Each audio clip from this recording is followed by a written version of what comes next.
Pierre Vandy-Jeunenne. Excuse-moi Pierre si j'écorche un peu ton nom. Donc responsable médical du CESU 86, responsable pédagogique CEPHARM Nouvelle-Aquitaine, au CHU de Poitiers. Bonjour à tous. Alors, je remercie tout d'abord Julien de m'avoir confié la lourde tâche de vous présenter aujourd'hui CESU et organismes privés. Néanmoins, vous vous doutez bien que c'est un sujet qui taraude un peu à l'intérieur de nos CESU et bon, on s'est posé la question au niveau du COPIL de savoir finalement comment on allait présenter CESU et organismes privés. Et il y a peut-être un mois, vous avez reçu un mail de ma part qui lançait une enquête nationale pour faire le point sur comment on se trouvait positionné, en tout cas, nous, par rapport, CESU, par rapport à nos organismes privés. Donc voilà, c'est ce que je vais vous présenter, les résultats de l'enquête. Voilà. Je ne peux pas vous présenter tous les résultats puisque dans le temps imparti, il a fallu faire des choix. Donc je vais vous présenter les résultats qui m'ont en tout cas le plus marqué et qui sont les plus importants, mais je reste à votre disposition. Si vous aviez besoin ou l'envie d'avoir tous les résultats, vous m'envoyez un petit mail et bien sûr que je vous enverrai les résultats, l'ensemble des résultats que j'ai pu collecter. Rapidement, pour vous rappeler le contexte, donc vous vous souvenez, il y avait eu un communiqué de l'ANSESU qui datait de 2016, où l'ANSESU nous disait que régulièrement, elle était alertée par certains dysfonctionnements relatifs à la réalisation des GSU par des organismes privés, qui avaient pour certains le non-respect de la législation en vigueur, pour d'autres la non-vérification ou la difficulté de vérifier la bonne application des critères de qualité de ces formations. Derrière, qu'est-ce que j'ai fait? Je suis allé rechercher quand même la définition d'un organisme privé. Donc c'est un organisme de formation privée qui peut être une personne physique ou morale et qui réalise des prestations de formation professionnelle continue après avoir déposé auprès du préfet de région une déclaration d'activité. La méthodologie, excusez-moi, j'ai été un peu trop vite. L'objectif fixé par Julien sur cette présentation était d'identifier et d'analyser l'autonomie des CESU et leurs relations d'interdépendance avec les organismes privés.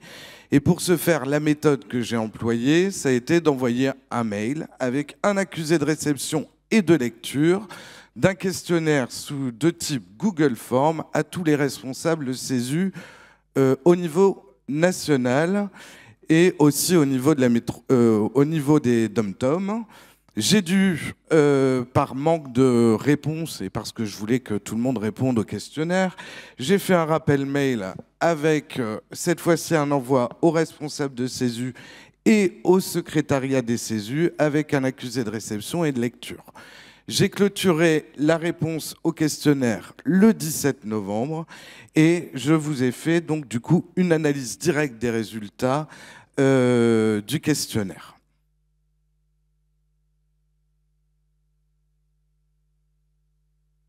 Alors, vous avez été à peu près 2/3 à répondre au questionnaire et à la question « Avez-vous connaissance d'organismes privés réalisant des formations AFGSU dans votre département ?» Vous êtes 64,5% à en connaître. Je vous ai fait un petit graphique quand ce sera revenu de la France avec les DOM-TOM, les points en rouge, donc ceux qui n'en connaissent pas, les points en bleu, ceux qui les connaissent.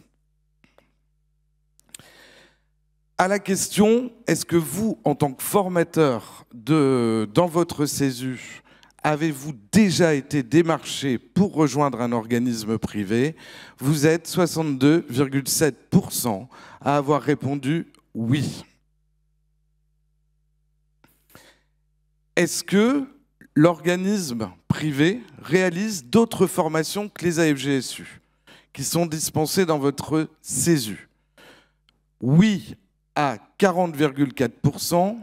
Rapidement, les formations les plus citées qui sont réalisées outre les GSU, c'est tout ce qui concerne la simulation, la pédiatrie, urgence vitale, en salle d'accueil d'urgence vitale pour les IDE et l'IOA. Les organismes privés que vous m'avez cités le plus, et je vous les ai mis du coup par ordre croissant. C'est l'Exom qui arrive en première position. Après, il y a Sésame, Sauvegarde et la Croix-Rouge. Bien sûr, vous m'en avez cité plein d'autres. Hein. Je vous ai mis ceux qui ont été les plus cités. Est-ce qu'ils sont conventionnés avec votre CESU? Donc, dans l'enquête réalisée, 11 CESU ont déclaré travailler avec des organismes privés. Pour la suite de la présentation, du coup, alors ça a peut-être été écrit un peu en trop grand, mais je vais vous dire ce que c'était. C'est vous connaissez des organismes privés et vous travaillez avec eux. Donc on va s'intéresser à ceux au CESU qui travaillent avec les organismes privés. Qu'est-ce qui vous a conduit à conventionner avec les organismes privés? Je vous ai remis la transmission intacte de ce qui m'a été répondu.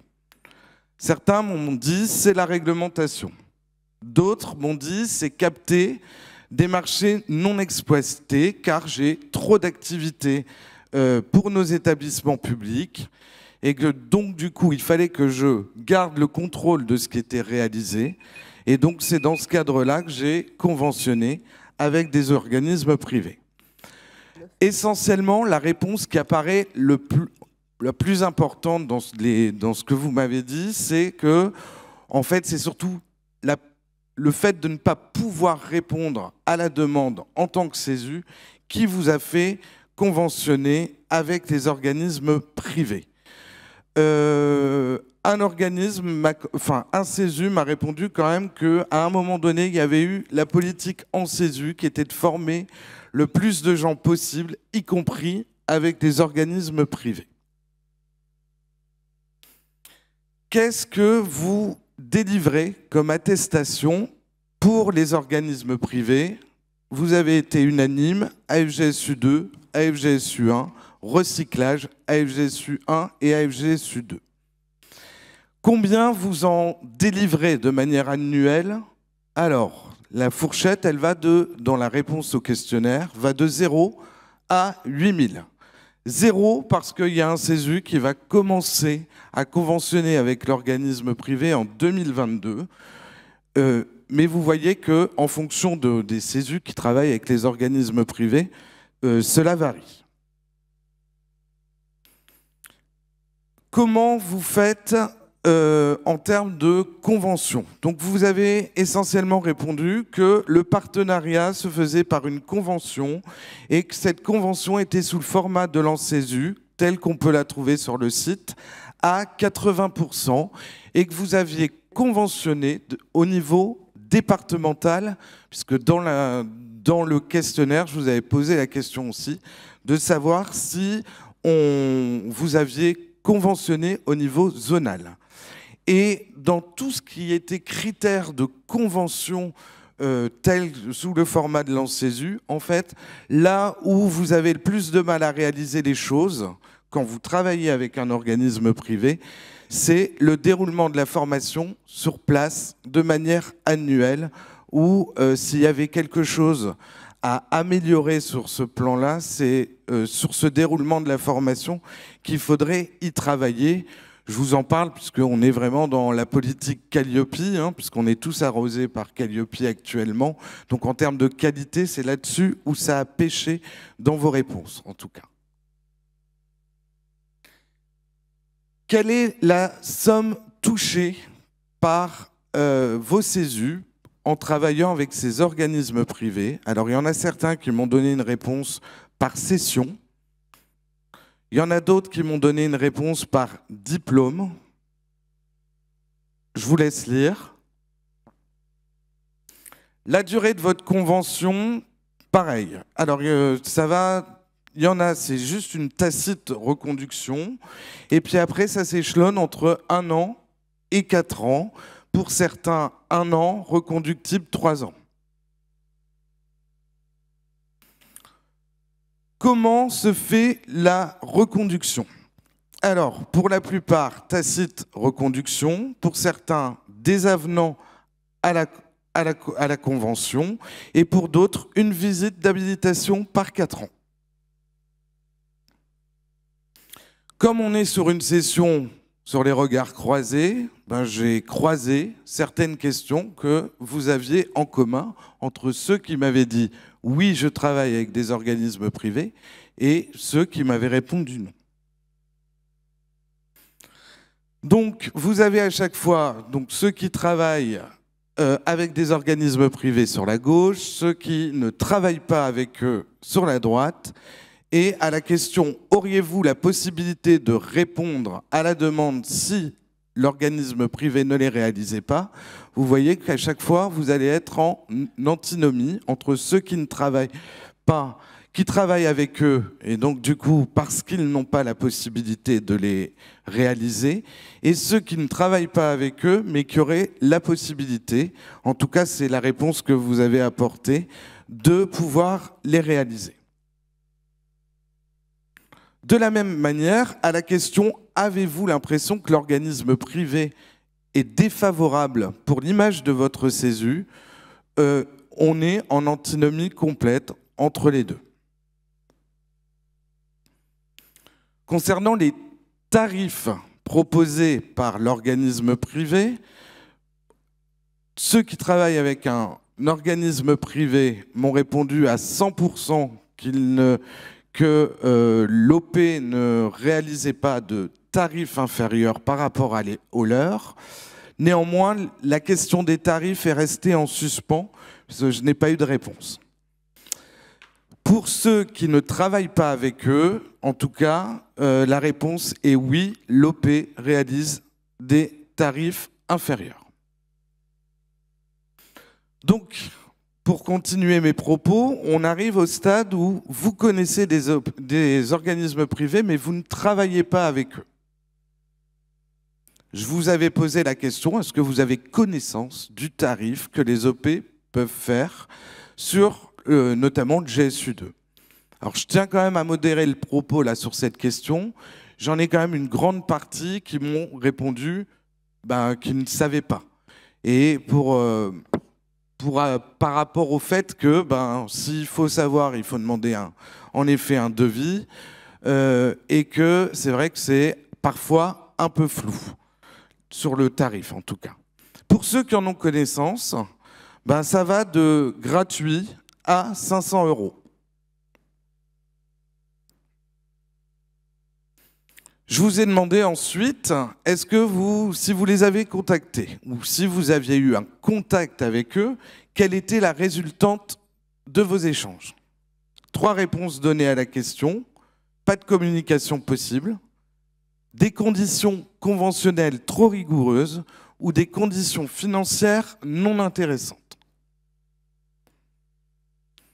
La question qui me taraudait, moi, c'était est-ce qu'on vous avait mis en place une stratégie pour limiter le champ d'action de l'organisme privé dans votre département? 8 m'ont dit qu'en effet, ils avaient mis en place, ou du moins ils avaient tenté de faire quelque chose. Et donc, en termes de stratégie, vous m'avez décrit plusieurs choses. Donc, je vais vraiment les citer là, parce que je trouve ça quand même assez intéressant. Il y en a qui sont partis plutôt sur le côté qualité, c'est-à-dire ils ont renforcé leur qualité avec la traçabilité, la fiabilité de nos formations.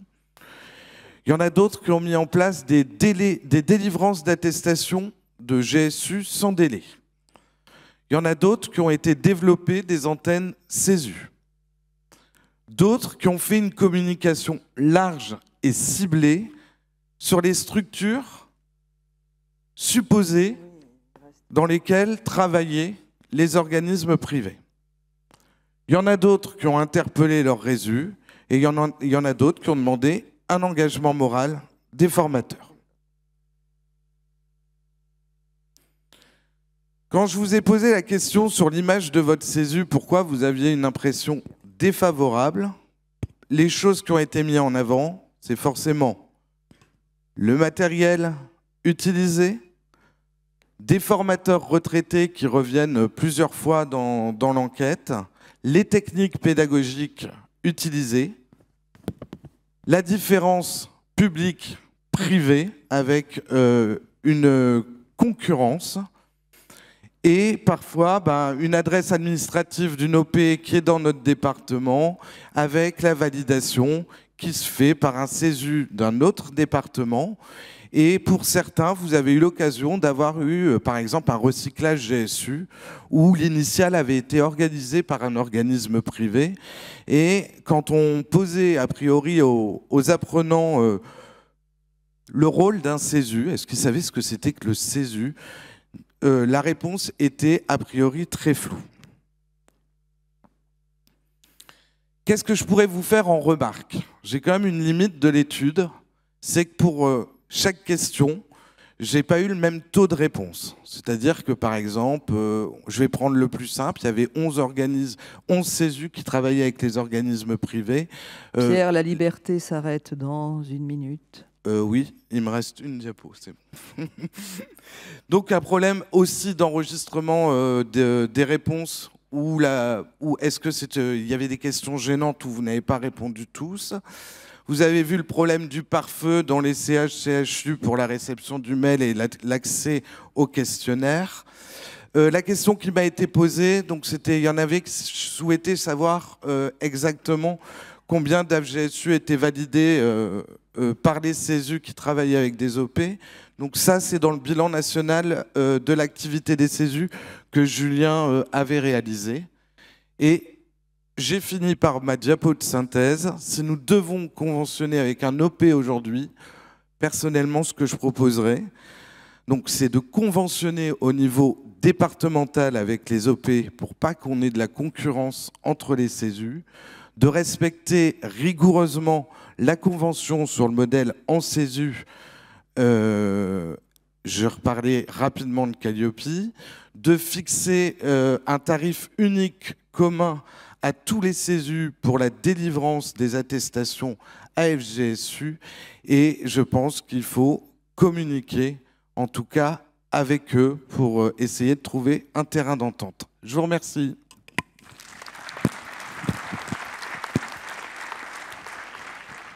Merci beaucoup Pierre pour ce travail. Alors, y a-t-il des questions, des remarques? Je suis très... Ah si, j'étais étonnée qu'il n'y ait pas de questions.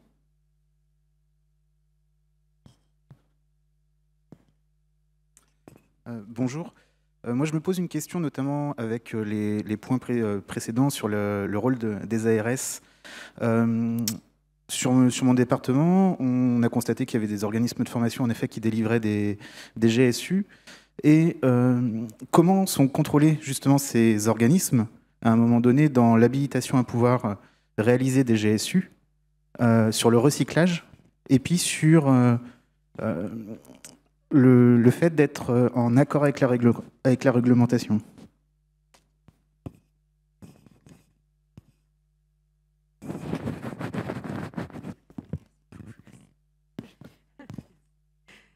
Eh bien, écoutez, les ARS n'avons pas de mission de contrôle sur ces organismes privés. Donc, nous n'intervenons, nous, que sur les CESU et les RESU. Donc, c'est un domaine, effectivement, qui échappe de notre champ de contrôle.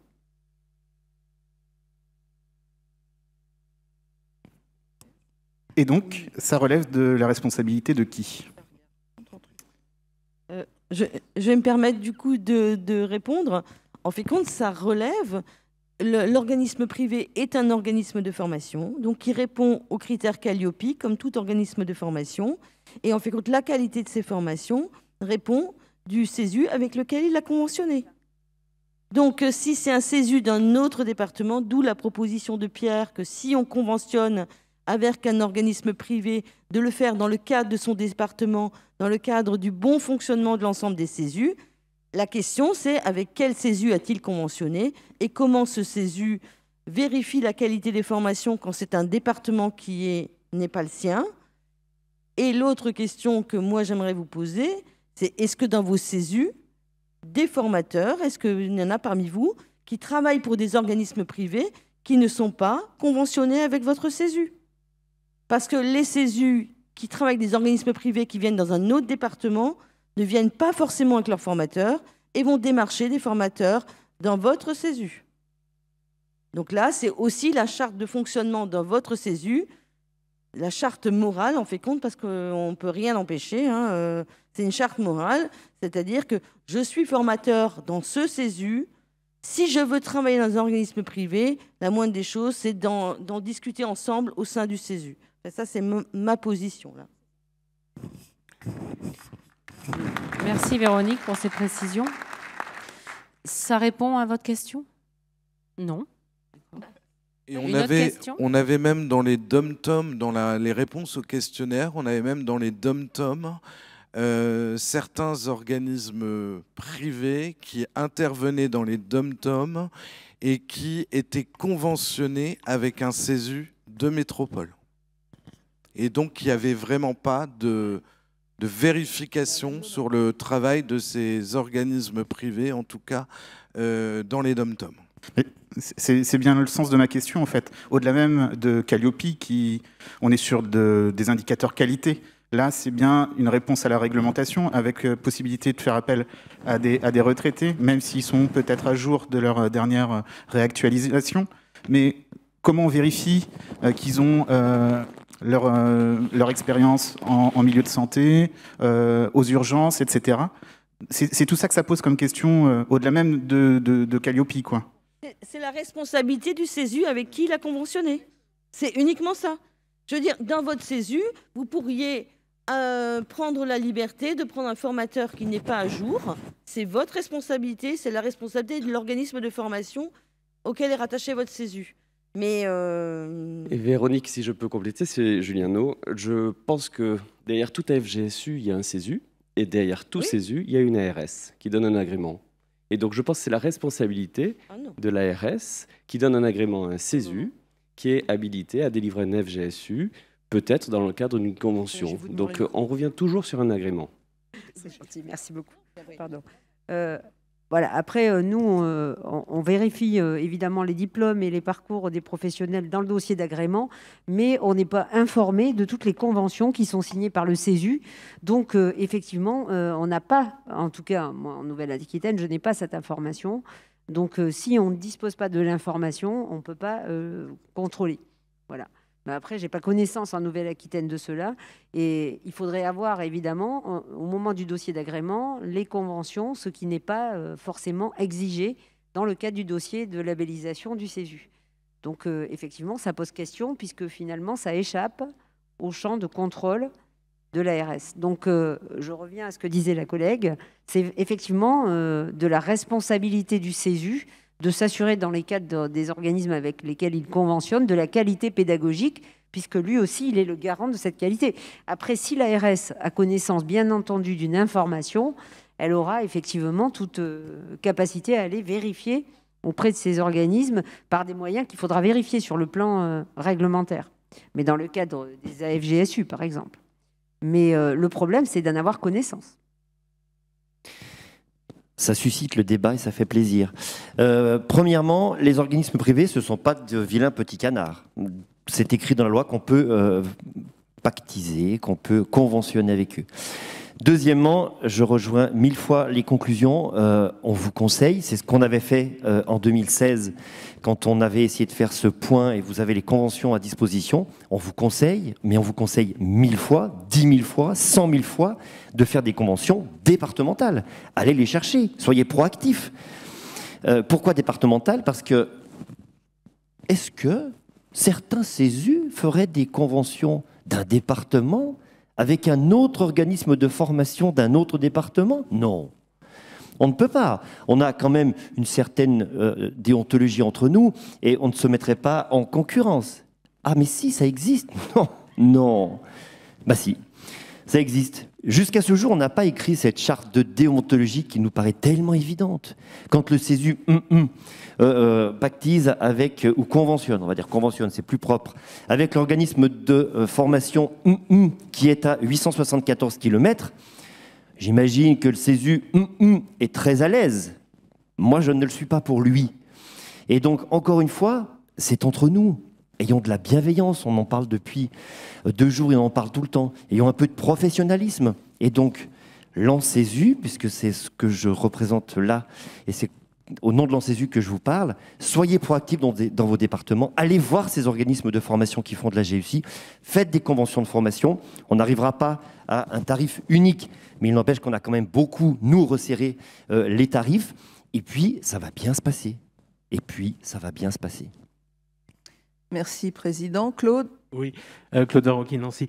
Est-ce qu'on peut revenir juste 2 secondes sur un cas que j'estime un peu particulier, dans le sens où la Croix-Rouge, pour moi, n'est pas tout à fait privée, et que de plus, il existe une convention nationale liant l'ANSESU et la Croix-Rouge. Est-ce qu'en plus, il faut faire des conventions locales? Parce que la convention, et je parle sous votre contrôle, la convention nationale autorisait la Croix-Rouge à faire des formations au bénéfice de leurs propres équipes. Or, il semblerait, je vais dire un peu comme Gaël, qu'il y ait un petit peu une dérive et qu'il y ait une marchandisation extérieure qui se fasse également. Oui, Claude, je suis d'accord. La Croix-Rouge n'est pas vraiment un organisme public. Il existe une convention très ancienne entre l'ANSESU et la Croix-Rouge, puisqu'elle date de l'année d'après, si mes souvenirs sont bons, de 2008, juste après la sortie des GSU. Je vais le dire très clairement, je pense qu'il faut qu'on la dépoussière, il faut qu'on puisse la re-signer, mais il n'y a aucun problème pour qu'elle puisse être réactualisée. Et donc, si elle est réactualisée et qu'elle est nationale, elle doit vous servir localement sans avoir besoin d'en refaire une, ou alors en en re-signant une et en citant cette convention nationale. Mais je m'engage au nom du CA à pouvoir effectivement remettre un petit peu de modernité, on va dire, dans cette convention pour qu'en 2022, elle soit à nouveau d'actualité.